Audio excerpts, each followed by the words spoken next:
Hello, hello, hello. What's everybody doing? How's everybody doing? Yeah, I'm going to go over the jobs number. So listen up. Now, this jobs number, interesting jobs number, it came in obviously very strong, 227,000 on the payroll number.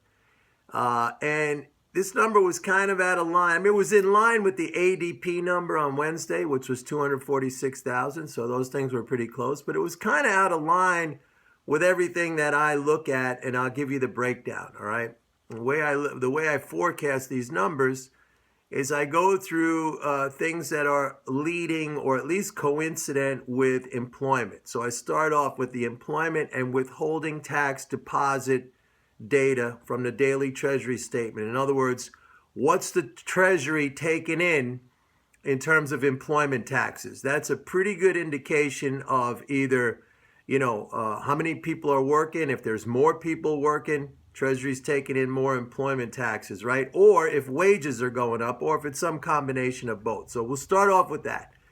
January was above December. In other words, the Treasury took in more employment and withholding taxes in January than they did in December, but not by a lot. The margin wasn't that much.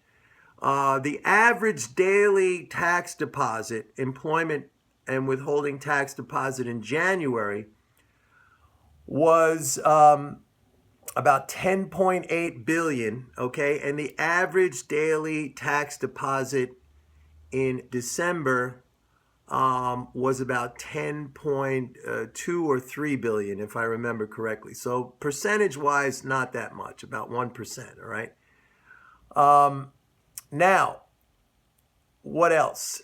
When I looked at, there were some, so that was a positive, okay? And it would indicate, if you just took that alone, it would kind of give an indication that January was stronger employment-wise than December, but not by a lot. And I think the forecasts were for about 175,000 payroll increase in January. We got 227, all right? So that was a big difference, all right? Now, but if you look at some other things, for example, if you look at unemployment insurance claims, like people filing for unemployment insurance in January, that was a net increase of 9,000 in January. December saw a decrease in people filing for unemployment by 31,000. So if you look at January with the number of people filing for unemployment insurance, that was up.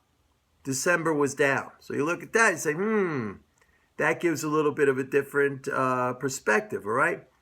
Then if you look at unemployment benefits paid out, in other words, people already receiving unemployment insurance, that was up significantly in January by about 30%. That rose by 3.4 billion compared to December, which increased by 2.8 billion. And by the way, November increased by 2.4 billion. All right. So in January, the government was paying out more unemployment insurance.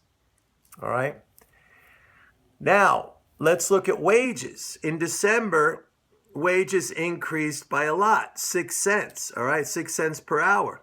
In January, the wages only increased by 3 cents per hour, and that was the weakest increase in 2 months. And actually, if you look at year over year, January 2017 versus January 2016, that was the slowest rate of wage growth in 5 months. So it was a mixed bag. But we got this really, really strong number on the Labor Department survey. So I was wrong on that, but we'll see what happens on the revision. Anyway, stocks are up big, up 170 points. What's interesting here is that the dollar and gold not following this, all right? What I mean by that, the dollar is down today, and gold is up. You think on a day when everybody's piling into stocks, they're like, what do we need gold for? Let's sell it, right? So you have that going on. Now, I just want to leave off with one thing. I'm making a forecast on crude oil, all right? This morning we saw Trump apply some new sanctions on Iran, all right, because of that missile test earlier in the week. I sent out an email to MMT+trader subscribers and people who are on the 30-day free trial. If you want to see or hear what I say about the oil outlook, and I have some specific recommendations in there, go sign up for the 30-day free trial of MMT+trader, and I will send you that email.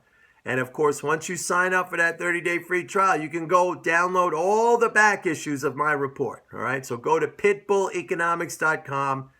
Right there on the home page, you could click on Get the 30-day free trial. Or if you go to pitbulleconomics.com, you could also click on the tab that says Products. You'll see a link there, Get the 30-day free trial. So get the 30-day free trial. I will send you that email with my forecast for the oil market. You don't want to miss it. Some really important information in there. And see you guys later. Bye-bye.